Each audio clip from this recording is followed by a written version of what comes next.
Lebanon is sliding into an abyss, and my driver is taking sides. Police can't protect you in this country. Government can't protect you in this country. Too corrupt. They're too busy stealing money.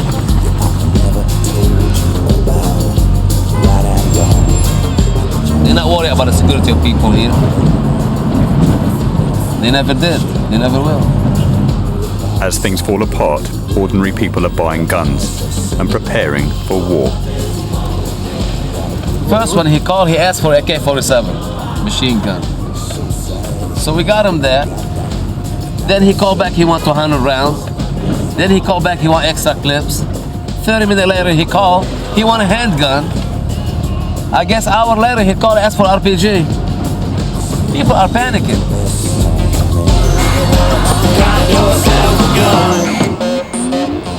The last thing this country needs is a civil war. But for men like Dawood, the chaos represents a business opportunity.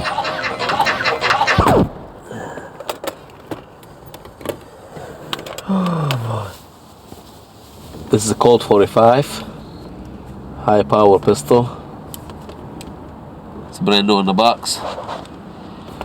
So we're gonna give it to that guy. People are buying guns right and left.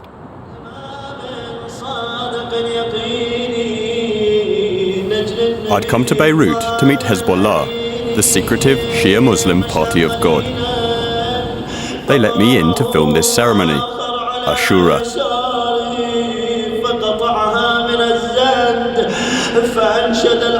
These people are crying for Imam Hussein, their leader, killed in battle over 1,200 years ago. Martyrdom and sacrifice are at the heart of the Shia faith. It seemed key to understanding Hezbollah. But if the past is a source of grief for Hezbollah supporters, the future's looking equally bleak. Days before, Hezbollah had attempted to enforce a general strike to bring down the government. It sparked widespread rioting. Sunnis, Shia, Druze and Christians fought each other in a lethal sectarian free-for-all. Hezbollah pulled back, insisting they did not want a civil war. I went to visit one of their 14 MPs. He denied their supporters were buying weapons. Civil war is bad to all Lebanon and to all Lebanese. And in Lebanon, nobody can win a war. I can assure you that in Dahi and in Bekaa and even the south, nobody is buying arms. Because we are telling them that we do not want to go into civil war. And we will never use our arms to kill Lebanese people. So I can assure you that nobody is buying arms. That night, I travelled across town. Whatever the leadership was saying, Dawood maintained weapons were readily available. He promised to show me what was really going on. Come look at this. ما جبتش? That's a nice good one right here. He's saying the situation is deteriorating very, very terribly fast right now. These weapons were for sale to other Shia, but rumour had it that across the country, every community was secretly preparing for war. Oh man, that's what I want to like.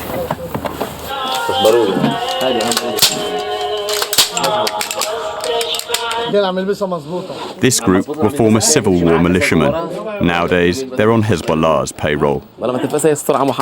Man, he put a grenade in that thing, man. Man, one mistake and we all dead here. He's a Hezbollah guy, but in his spare time, he'd buy some weapon and sell it to a friend of his, people who he knows, who needs weapon, he sell it to them. No problem. I was told the price of guns had tripled since the political crisis began. That's the AK-47 ammo. Yeah. Still brand new in boxes. This is one of the best ones. It's the Russian made, Circle 11 they call it. This is the best one in this room right here. Do you want to buy it? This is the elite one right here. King War. This is the king right here, king of the war. This is the Cadillac of AK-47 right here. Why is that one so good? Absolutely. This is the one that defeated the Jews in southern Lebanon. That's right. Yeah. But my filming was cut short by the arrival of a man from Hezbollah's internal security wing. We cannot stay any longer because these boys are all outside.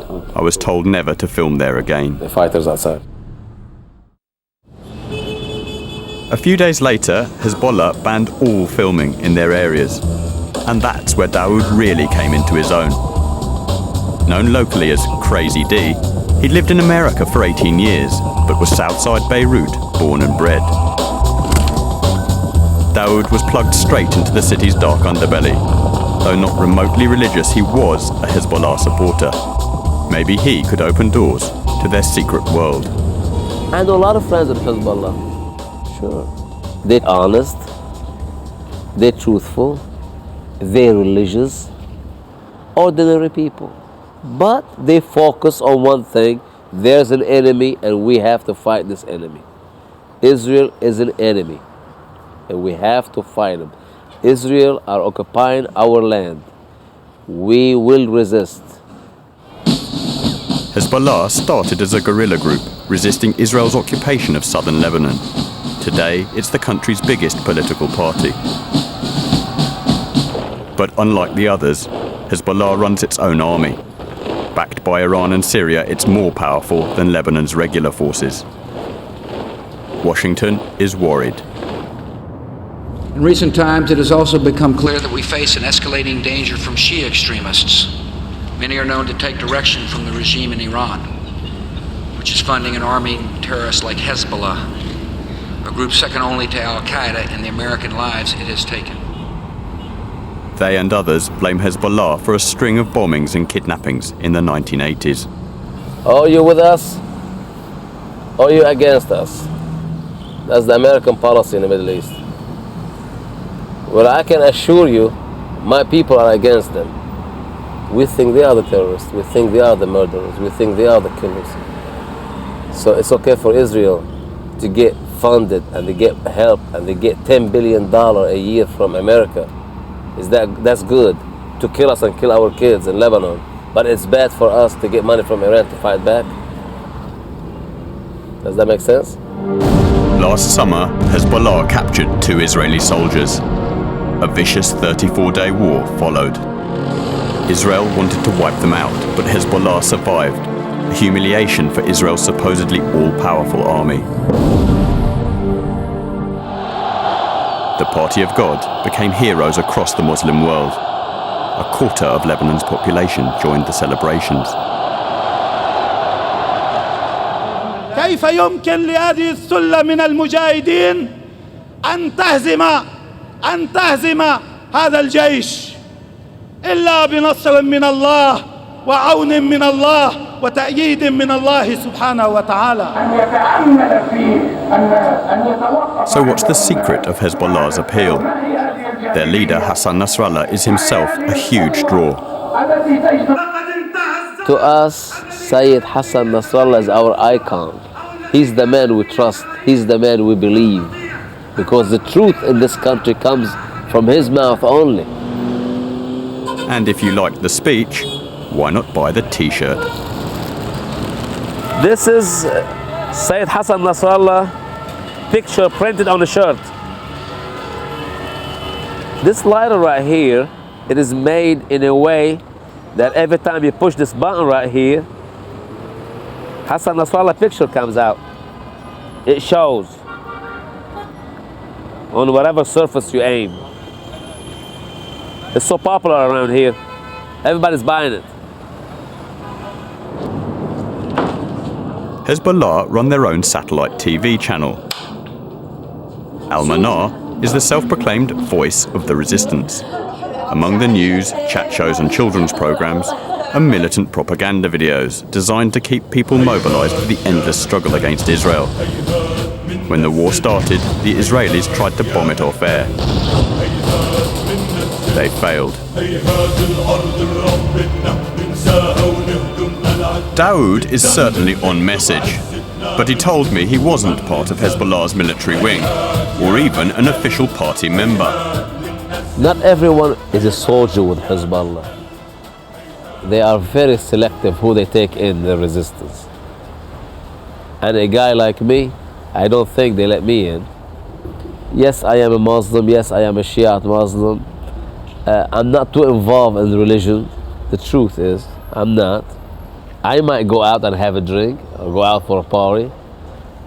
But when it comes down to it, to take care of business, you will see me with Hezbollah side by side. Of course. Taking care of business meaning armed and ready to defend his neighbourhood against the Israelis or anyone else. But unlike some civilians with a vast arsenal at home, Daoud considers himself responsible. What do you got here? These are the grenades right here. I keep them away from the house in case someone visits and got some kids or something like that. I don't want them to play with it. So that's what I use in case of an emergency. Grenades always important in a street fight. Most of the people here in Dahi got all these things right here you're looking at. It's part of life here in Dahi.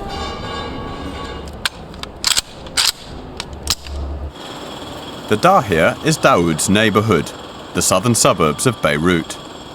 Like most Shia areas, it's poor, neglected, and was heavily bombed in the war.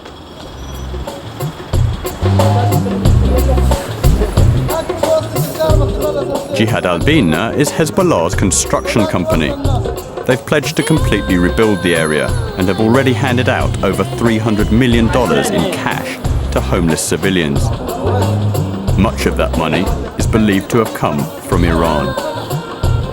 Hezbollah also runs schools, hospitals, and other projects in deprived Shia districts. It all helps to keep their supporters on side. Don't you feel a bit bad? Your house got bashed up because of what they did. Well, yes, I do, but they did pay money for us to relocate till they build my new house, which they will. You sure of that? Absolutely. Hassan Nasrallah, when he say it, he'll do it. However, Nasrallah has also pledged to bring down the Lebanese government. So troops are on the streets yet again.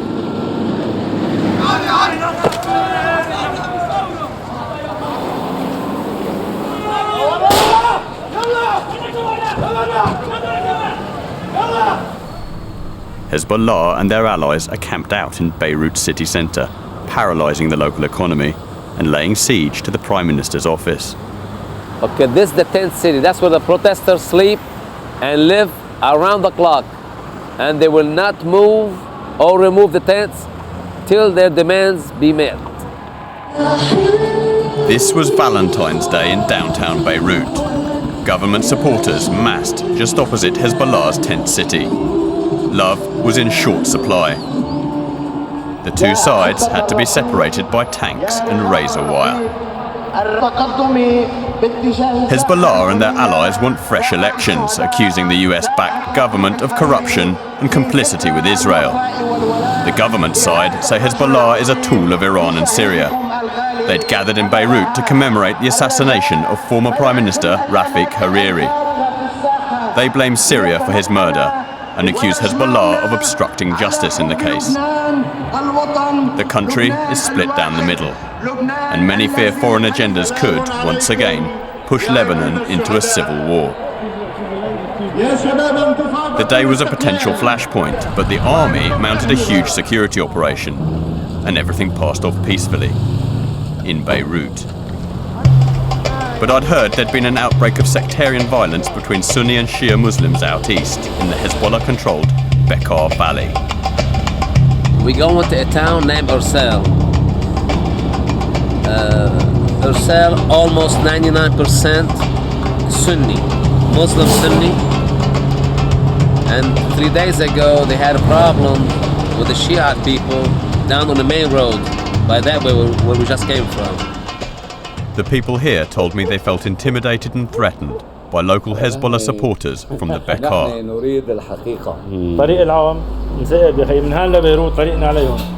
The problem here in this town, Ursel, and all the surrounding towns around it, majority are Shiite.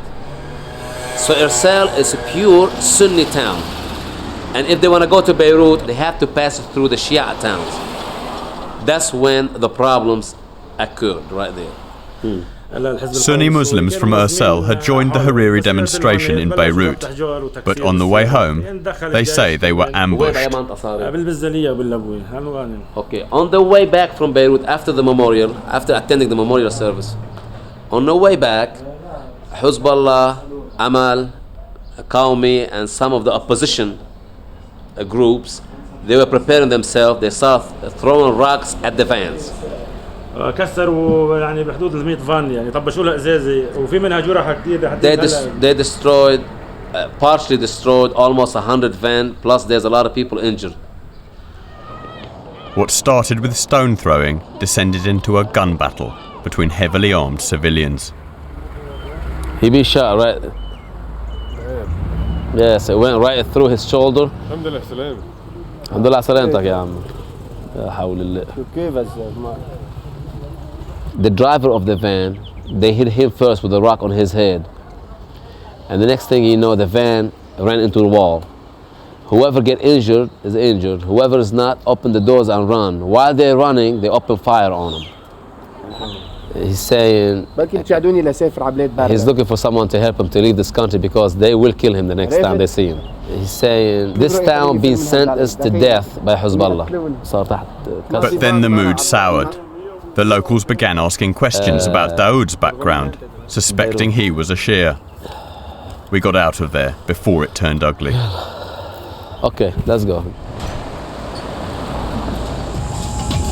Driving back through the Bekaa Valley, we saw numerous Lebanese army roadblocks. People in Ursel had said Hezbollah were a law unto themselves round here, and it certainly looked that way. These Hezbollah guys, this car with no tag. See how they drove through the roadblock, the army roadblock. They don't even stop. They don't even care. They don't have to stop for the army as well? They don't stop usually. They keep on going. In the small villages like here, the army, pretty much they know Hezbollah vehicles. Pretty much. They can see it. Car, no tags on it, no license, 3 bearded guys in it. It's obvious. This is the Dahar el-Baida Bridge, once one of Lebanon's finest. But the Israelis bombed it repeatedly during the war. They said Hezbollah were using it to transport arms to the front line. That's the way back. Yeah, that's the way back. All destroyed. Big pieces missing. See it? They kept hitting it over and over and over again to destroy it completely. Big, nice slab is missing. They destroyed it because this is a major bridge in Lebanon to connect these towns with the Bekaa. And what's in the Bekaa that's important? Bekaa, which is Hezbollah and the resistance. And usually they bring, all the weapons come down to Beirut through Bekaa. They use these bridges. Not anymore. Now they use side roads. Back in Beirut, I went to meet the arms dealers once again. I'd heard guns were coming in from across the Middle East, and Daoud told me there was a special weapon I'd want to see. To take a picture of the kid, go ahead, do this just to satisfy everyone. The child was holding an M4 rifle, one of the latest models in the US military's arsenal. So what was it doing on the streets of South Beirut? Oh man, you're talking about something really sweet. It wasn't sweet. I found everything about this whole scene deeply disturbing. This gun, for sure, came from Iraq, belonged to an American soldier. Got killed. They took his weapon, sold it to a local dealer, and that local gun dealer smuggled it to Lebanon. Fact is, there's a lot of weapon coming from Iraq to Lebanon right now, today. The asking price for this one gun was $10,500, and this had created its own gory dynamic. he's saying some of the Iraqi groups right now, they don't care about the political reason why the Americans are there or the situation. All they are worried about, they want the weapon. They want to take the weapon and sell it. That's the first. The gun was stamped property of the US government. That's safe. I contacted the American military in Baghdad, but citing operational security, they wouldn't confirm the weapon's history.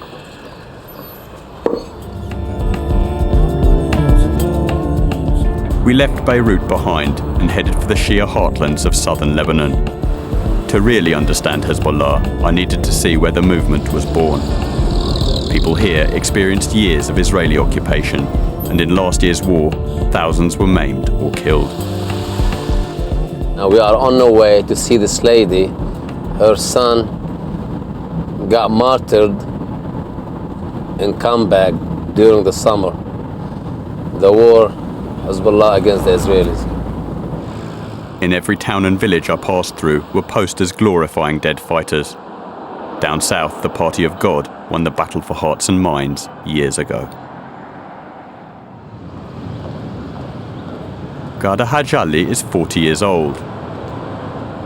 She encouraged her 18-year-old son Ibrahim to join Hezbollah. He was killed last summer, firing Katyusha rockets into Israel. She has no regrets. كل واحد بيولي أمير المؤمنين بحس بهيدا الإحساس اللي Well, what she's saying here, yeah, maybe I lost everything by Western standard because they believe in material things. Material things mean nothing to us. What mean to us is God's blessing. My house got destroyed, so what? They will rebuild it for me. The business destroyed, they rebuild it for me. My son dead? No, he's not dead. He's alive. He's alive in heaven, alive. I can hear him. I can smell him. He know we are here right now. ابني نال أعظم درجة من درجات الله سبحانه وتعالى هي الشهادة. He received, she said, he received the highest rank in bravery.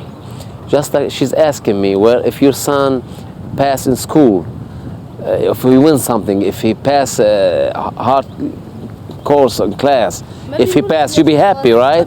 Well, my son passed the ultimate test. وشو بتعني لنا؟ لا نحن ربحانين. Her son got martyred, and that's to her, it's a victory.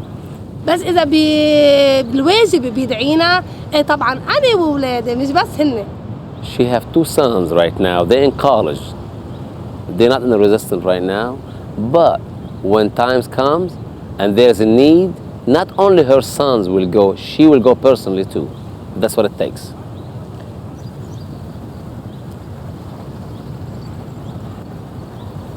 I can see why Hezbollah, such tough organization. Even the women, look at their women.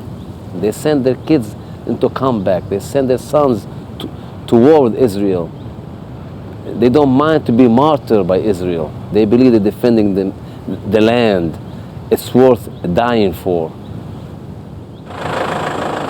Since the war ended, over 10,000 United Nations peacekeepers have moved in to back up the Lebanese army and act as a buffer between Hezbollah and Israel. The UN are here to prevent Hezbollah openly carrying weapons, rearming or directly confronting Israeli troops, like these patrolling the border. But this is clearly still Hezbollah territory. These yellow flags are Hezbollah flags. They've been put up by Hezbollah fighters just to show the people, the UN, the Israeli, whoever, they are still here and they are in control. Critics, especially in Israel, say the UN aren't doing enough to stop Hezbollah's alleged rearmament, something they deny. When you consider the conflict, the intensity, and you look today, then I think most observers regard it as remarkably calm. The situation is still tense, but really we don't see armed insurgents, and we don't see any evidence of weapons coming into our area of operations. I went out on a roadblock with an Italian patrol. While I was there, not a single vehicle was stopped or searched for guns. But hunting for Hezbollah is a tricky business. South Lebanon is supposedly riddled with their secret military bunkers, and I wanted to find one. I'd heard there'd been fighting positions here, near the old cemetery in Deir Mimas. As a result, the area had been heavily hit by Israeli cluster bomb strikes. It was a grisly scene. This is a Christian cemetery here, Christian burials, located right next to Hezbollah position. They were firing mortars from around the corner down that way. Obviously, Israeli planes discovered the position and they heavily bombed this area. Even the dead didn't escape the bombing. They destroyed this whole cemetery and everything's around. This body right there, all exposed. Look, bodies everywhere in the cemetery. They got blown out of the rooms where they were buried. Christian people around this area are very unhappy about what happened here. That's the one carrying the cluster bombs right here. This thing actually exploded in the air, and all the cluster bombs just come down like rain. Unexploded cluster munitions remain a lethal danger in South Lebanon. Israel dropped 2 to 3 million bomblets in an attempt to wipe out dug-in Hezbollah fighters. It's a foxhole. The UN estimates as many as 1 million failed to explode properly. These cruel devices continued to kill and maim civilians long after the fighting ended. And then we saw one. Absolutely, a cluster bomb. That's exactly what that is. This is extremely dangerous. I bet you there's a lot of them around too. Because you know they don't throw only one. They throw them by thousands. You step on it, you'll end up walking with no leg. Okay, let's get out of here then. But we can throw a rock at it and explode it. I don't think so, dude. Oh yes, we will. Don't. It was at times like this I realised why Dawood's nickname What's that? was Crazy D. I want to come back to that cluster bomb. Further down the valley, evidence of abandoned Hezbollah rocket launching positions. Were we getting closer to a secret bunker? This looks like a launching position. That's a launcher site, without a doubt. Because every time they launch this missile, leaves tracks of fire behind it. The scorched earth wasn't the only clue we found here. This one right here goes on the tip of the missile, like a screw. That way it won't bang against any hard surfaces. And this one goes on the tip of it, on the top. And that's the casing to hold it in place. You can see the diameter. Well, that's definitely Katyusha rockets. Hezbollah everywhere here. Absolutely everywhere. Everywhere on this mountain. You can see that. Hezbollah fighters survived Israeli airstrikes by hiding in networks of bomb-proof underground bunkers. They're notoriously difficult to find. But then, suddenly, we got lucky. A hidden entrance leading deep into the darkness. No one's filmed in one of these since the war. It goes all the way around under the mountain. Despite all Israel's surveillance technology, bunkers like this were built in total secrecy. Who will ever think there's such a thing under the mountain? All this done by hand. Look at this. They have light system.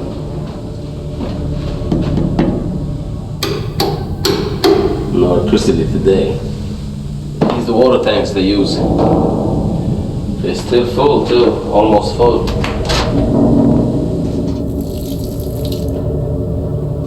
Deep underground, Hezbollah fighters could sit out weeks of Israeli bombardment, hiding in places like this.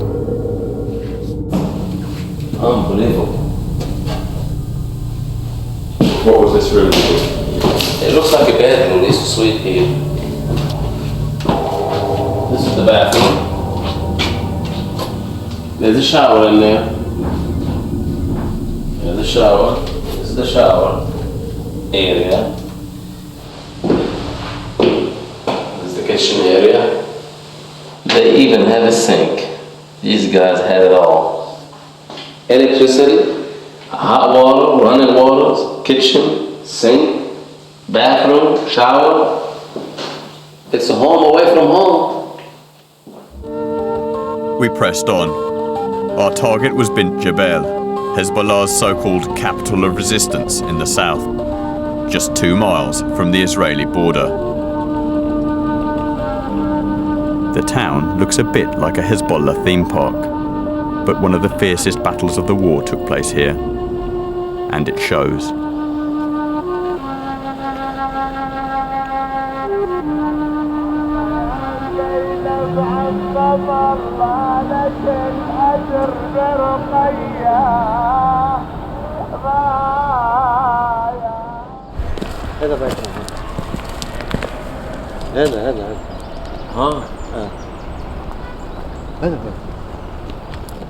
This here used to be his house.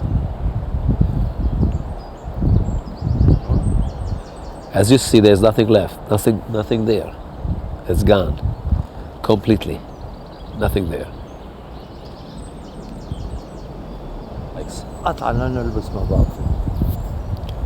This man saying I have nothing left. Everything I own, everything I had is gone.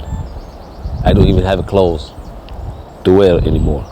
الوعي، الفهم، الناس العدم هذه ليش تدمرها؟ He said, I'm wondering, the people of Israel, they're so smart. The government owns such a technology. They use it to do all this, to destroy people's lives. بعدين هي إلها خصم بدها إياه. بس الناس هذا اللي مثلنا نحن شو بيعملوا؟ He understand Israel has some enemies in this country. That's fine, they can deal with that. But what we got to do with it here, our homes got destroyed. But in fact, Bint Jabal had been turned into a fortress by Hezbollah fighters. This hole in the wall over there, being made by the resistant fighters to fight the Israelis from house to house, building to building. When the Israeli troops made some interviews, they actually never seen the resistant fighters. Rarely they see them, because they use that kind of tactics right here. The Israelis were never able to secure this town. Israelis were screaming. Every time they thought they'd done it, Hezbollah fighters would appear from numerous hidden underground tunnels to start the fighting again. That's a deep tunnel. That's definitely military use right here. These people made themselves ready long time ago. They knew this coming. They knew this war was going to happen. After all what you see, after all these destructions, believe it or not, Israeli soldiers could not take one single inch of the city right here. I'd come down south to meet a local commander, Haj Hussein. Hezbollah fighters never usually speak to journalists. Fearing Israeli assassination, he wouldn't face the camera. Haj Hussein lost many fighters in the pitched battles in the south, but he said war and sacrifice are just a part of life here. We have a belief, since we were young kids, we ask, what is red flower? How these red flowers come? So they be telling us, this is the land of martyrs. This is the land that drink the blood of the martyrs. Flowers that grow in it.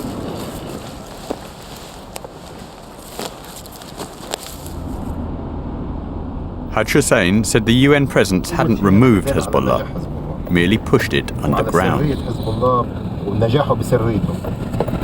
Doesn't matter how long the UN stays here, they will never see Hezbollah fighters. The Hezbollah fighters are not for show. They use guns during combat, during the war, on the mission only. It's not for show.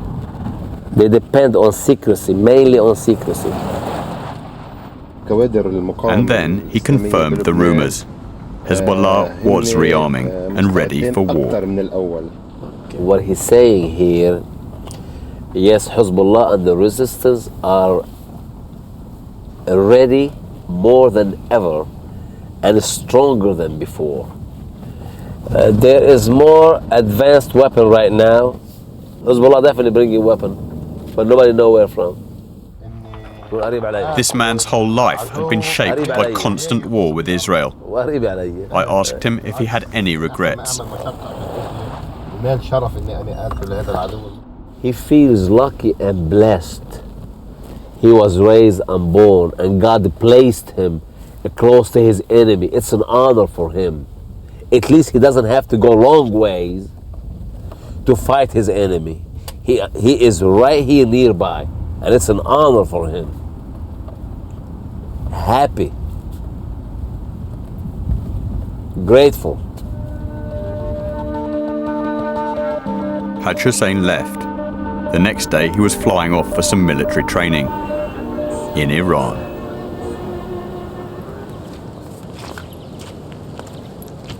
I'd been planning a trip into the mountains just north of the UN-controlled zone. I'd heard Hezbollah were preparing new missile bases.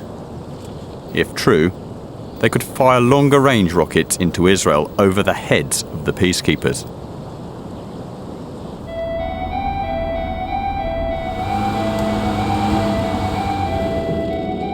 As we drove, Dawood told me how Hezbollah dealt with spies during the war. Down the street from our house, this past summer during the war, they caught 3 people, right-handed.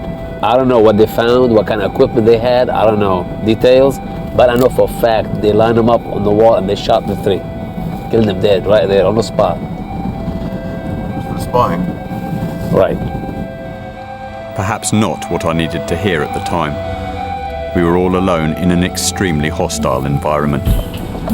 That's landmines. Don't touch, don't get any closer, stay away. Dangerous. Be careful of that guy right there. Yeah. The truck. Yeah, that's about a truck.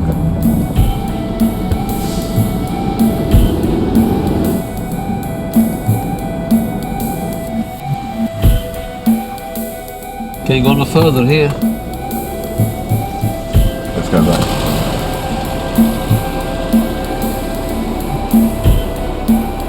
Across the area were blocked roads, construction equipment, and evidence of widespread digging, but no new buildings.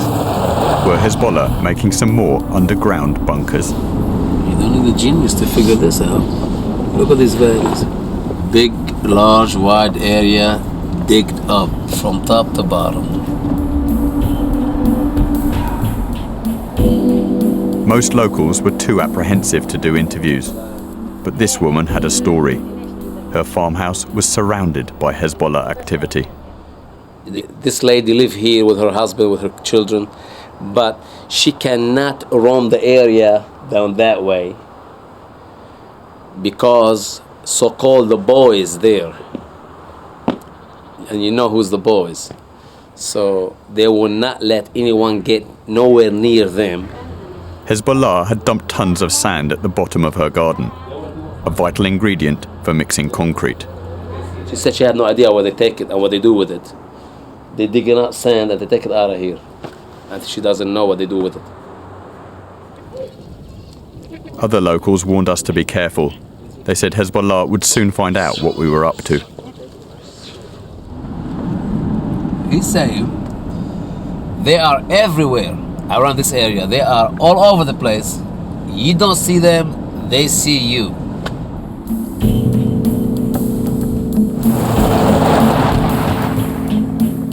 New roads had been cut through the mountains, and I wanted to take a look. There's some kind of site here. I mean, they're making their way deep in the mountains right there.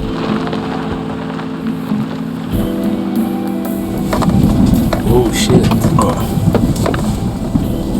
We'd stumbled across a Hezbollah military base, and Dawood panicked. Hezbollah training camp, man. Yep. It says, do not enter. It's not allowed to enter to anyone. Hezbollah. if you feel like to get interrogated for 3 days, let's go back. Careful, that guy coming. But it was clear I'd pushed our luck too far. Put it down. Too late. We were detained and questioned by a Hezbollah patrol. Luckily, they didn't find my tapes. They said we'd been caught in a restricted security zone. Incredibly, as they let us go, they told me Hezbollah weren't building bunkers at all. They were, in fact, moving into fruit production. That was a close call. These guys talking. 1 minute he talk about strict military zone, and the next minute he talk about they're making a big project to grow nectarine. So, You think they're growing nectarines? of course they're not growing nectarine. If they grow nectarine, why they kindly arrested us? Question us. Oh, let's go this way. That way is not good. We don't want to get stopped again.